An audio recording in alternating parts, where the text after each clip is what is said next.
Hello, hello, hello, salut à tous. Côte d'Ivoire, champion d'Afrique, et tout s'est bien passé. Un mois de compétition, vraiment à couper le souffle avec des rebondissements.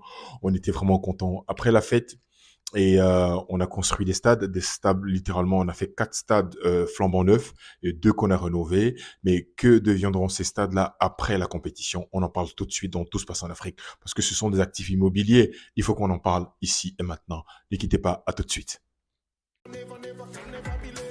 God is not done with me. No, God is not done with me. He's just getting started, and I'm right here for it. Hello, hello, salut à tous, bienvenue sur Tous passe en Afrique. Ici, votre serviteur Christian Serry. Je suis agent immobilier, je suis entrepreneur, je suis dans le Texas. Et donc voilà, si c'est la première fois que tu te connectes sur cette chaîne, je t'invite à liker, partager et aussi à souscrire, à t'abonner. Et la prochaine fois que je publie quelque chose ici, tu seras certainement notifié et donc tu vas pas perdre une miette de ce qui se dit ici. Et donc voilà, si tu connais quelqu'un qui déménage sur les États-Unis, sur Dallas, sur le Texas, et donc qui a besoin même d'investir dans l'immobilier, acheter, vendre et tout ça, louer, n'hésite pas à venir vers moi. Je serai super ravi de pouvoir apporter mon expertise et d'apporter mon aide. Et donc voilà. Ici, nous allons parler d'éducation immobilière, nous allons parler de leadership, de empowerment, on parle de vision, on parle de business. Et ce qui va nous intéresser aujourd'hui dans notre sujet de ce jour, on a célébré la Coupe d'Afrique et félicitations aux éléphants de Côte d'Ivoire, félicitations au gouvernement de Côte d'Ivoire. On a construit des stades flambant neufs et moi, ce qui m'intéresse ici en tant que personne qui travaille dans l'immobilier, on a construit des stades. Ces stades-là constituent des actifs immobiliers pour la Côte d'Ivoire. C'est super important. On a rénové le stade Félix Houphouët-Boigny, on a rénové le stade de Boaké, donc c'était des stades qui existaient déjà. On a construit le stade de Yamoussoukro, on a construit le stade de San Pedro, on a construit le stade de Korogo. Donc ce sont des stades littéralement flambant neufs.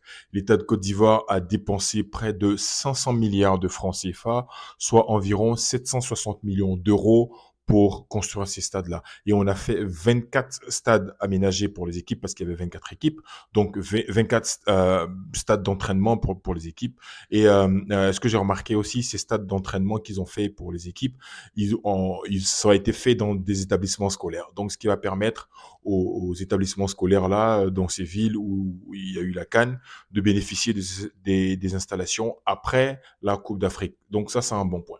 Donc le point qui m'intéresse, ce sont les stades, les actifs immobiliers que nous avons pu construire, pu acquérir pour la CAN. Donc, ce sont des investissements, on a travaillé, donc voilà. Pourquoi j'aborde cette question? Parce que cette question, elle est cruciale. À l'instar des pays comme le Gabon, parce qu'on a eu la Coupe d'Afrique au Gabon en 2012, on a eu également la Coupe d'Afrique en Guinée équatoriale en 2015. Donc, vous savez ce qui s'est passé. Les stades flambant neufs qu'ils ont construits, ils ont été laissés à l'abandon. Ils sont tombés littéralement en désuétude, à l'abandon pour faute d'entretien, faute de maintien et tout ça. Donc la question vraiment se pose. Comment est-ce qu'on va entretenir tous ces biens-là que nous avons construits à coups de milliards? Et l'une des questions fondamentales ici, c'est que les deux grands clubs phares de la Côte d'Ivoire, c'est l'ASEC et l'Africa Sport National. Et vous savez très bien que sur l'échiquier continental, l'Africa et l'ASEC sont moins en vogue que les années en arrière. Dans les années 90, dans les années 80, c'était vraiment le sport, les stades étaient pleins. Et donc voilà. Donc la question vraiment, c'est est-ce que le stade par exemple l'Africa Sport ou la SEC d'Abidjan seul peut remplir Ebimpe? Je ne pense pas que la SEC d'Abidjan puisse remplir Ebimpe, c'est pas possible. Je ne pense pas également que l'Africa Sport puisse remplir le stade Félix Houphouët-Boigny à tout seul. Je ne pense pas. Et donc voilà, donc il y a un vrai problème. Il y a un vrai problème de qu'est-ce qu'on fait. Et je sais qu'il y a eu un séminaire au mois de juillet à Grand Bassam qui portait sur le thème de l'héritage matériel et immatériel de la Coupe d'Afrique. Donc, qu'est-ce qu'on en fait après ces édifices-là flambant neufs qu'on a construits? Donc, cela amène à la question de réfléchir. qu'est-ce qu'on peut faire? Qu'est-ce qu'on peut faire? Donc ici, sur cette plateforme, c'est une plateforme d'investissement, on parle d'éducation immobilière. Et donc, j'aimerais ici certainement faire quelques propositions. Certainement, je pense que les dirigeants certainement ont dû en discuter, ont dû en parler, ont dû en débattre, comment faire. Donc voilà, euh, il y a beaucoup d'événements en Côte d'Ivoire. Il y a beaucoup d'événements, d'événements culturels. Ces stades-là, flambant neufs, peuvent aider à l'organisation de ces événements culturels. C'est super important. On peut également, il y a des événements religieux qui se passent. Ces stades-là peuvent aider également voilà, à aider sur ce point-là. Il y a beaucoup d'activités. Par exemple, au lieu de se focaliser que sur le football, on peut se diversifier dans d'autres activités que ces stades-là peuvent accueillir également, que ce soit Yamoussoukro, que ce soit Bouaké. Donc voilà, et cela encore pose la question de la décentralisation que j'avais abordée dans plusieurs vidéos où je parle de décentralisation parce que tout est concentré à Abidjan. Les populations sont sûrement à Abidjan. La population de Yamoussoukro fait même pas 1 million d'habitants. J'ai bien peur que non, non, non, non, je ne pense pas. Donc la décentralisation des villes et des activités dans toute la Côte d'Ivoire permettra à équilibrer les populations au niveau de la Côte d'Ivoire. Donc ça, c'est une autre solution, mais qui sera à grande échelle. C'est vraiment, ça va pas se faire en 2 jours ou en 3 jours. Donc voilà. Et là, il se pose la question de l'entretien de ces stades-là. À la différence de la basilique, M'Sokro, c'est un édifice religieux, donc tous les jours, les gens viennent tous les dimanches, donc et c'est contrôlé et c'est géré par Rome, et donc facilement ils arrivent à gérer ça. Mais nous, en Côte d'Ivoire, au niveau de ces stades, je préconise vraiment de programmer des entretiens annuels de ces stades. C'est-à-dire chaque année, il y a un budget alloué à la gestion et à l'entretien de ces stades-là parce que c'est super important. Mettre en location les parkings, mettre en location également les salles à l'intérieur des stades. Parce que j'ai vu des photos là, un couple qui s'est marié il y a pas longtemps, il y a quoi la semaine dernière, ils sont allés faire leurs photos de mariage dans le stade Félix Houphouët-Boigny. Donc voilà, donc ça donne des idées. Mais je sais que ce sont des ça, c'est pas ce qui va contribuer financièrement à l'entretien de ces stades-là. Mais je veux dire par là qu'il y aura au niveau de ces stades-là des nouveaux boulots qui vont être créés. Il y aura des nouveaux postes qui vont être créés. Par exemple, des facility managers. Il y aura des asset managers. Il y aura des property managers. Des gens on va nommer dans ces stades-là qui vont au quotidien gérer la gestion de ces édifices-là. Donc, c'est un patrimoine immobilier et un asset immobilier assez conséquent pour l'État de Côte d'Ivoire.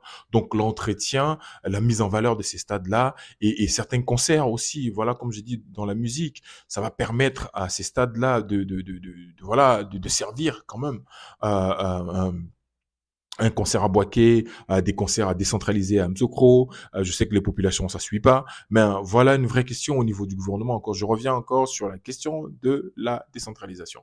Donc, cela va permettre aux Ivoiriens et donc voilà, de pouvoir un peu s'étendre de manière équilibrée et aussi à décentraliser certains grands événements qu'on fait à Abidjan. Effectivement, ça va permettre de décentraliser les événements qu'on fait à Abidjan. Vraiment, certainement, soit la Fédération ivoirienne de football, ou le ministère de la Culture, de travailler ensemble et de faire une programmation de certains événements. Quand les gens viennent faire des concerts, par exemple, ou des événements, même de la Côte d'Ivoire ou du gouvernement, penser à planifier sur une année les grands événements dans tous ces grands stades-là de la Côte d'Ivoire. Et ça va permettre à ces stades-là de fonctionner. Ça va permettre à ces stades-là de travailler aussi un peu et de montrer que bon, ils sont là et que ces personnes qui ont été recrutés pour l'entretien de ces stades-là travaillent également parce qu'à un moment tu vas nettoyer, tu vas laver, tu vas nettoyer la pelouse, tu vas arroser et puis bon si ça sert à rien, bon voilà, à un moment il faut donner vraiment aussi du travail physique aux gens à faire. Donc voilà, donc c'est quelque chose d'assez important. On a travaillé vraiment durement pour obtenir ces stades-là qui sont vraiment des bijoux et les entretenir, c'est une question vraiment fondamentale. Je sais que au Koukan, je sais qu'au ministère des Sports, ils en ont déjà parlé, mais je sais d'en remettre une couche parce que c'est important. C'est un sujet qui me tenait à cœur parce que je me suis dit bon, on finit de faire la fête, on finit voilà de passer des moments agréables, mais ces assets immobiliers là qui sont immovable, qui ne bougent pas, qui sont là et ont besoin d'entretien et ont besoin d'être d'être valorisés.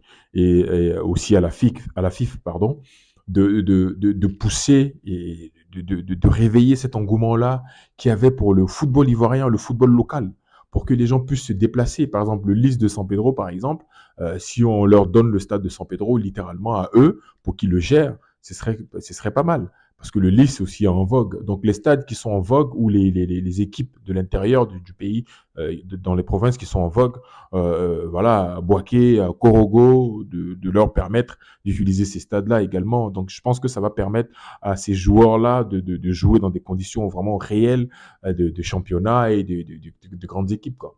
Donc, voilà.